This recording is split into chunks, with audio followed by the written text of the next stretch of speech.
Semiconductor IC is used in making product for defense, automotive, transport, communication, and many other industries.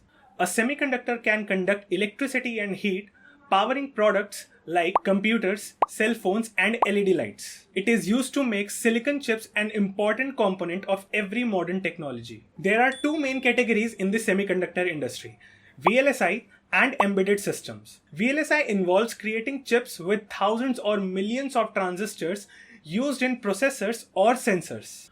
On the other hand, embedded design focuses on creating hardware and software systems for specific functions within larger products like washing machine or refrigerators.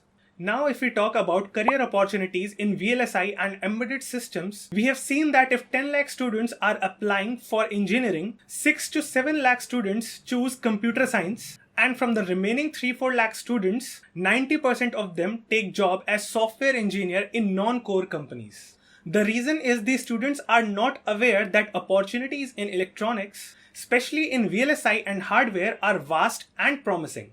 There are various challenges in pursuing career in electronics like limited exposure, preparation, guidance, lack of training and internship opportunities, as well as lack of programming skills and financial resources. Addressing these challenges is crucial for success in core technologies. In our upcoming video, we will discuss how to build a successful career in VLSI and embedded systems for electronics engineering students.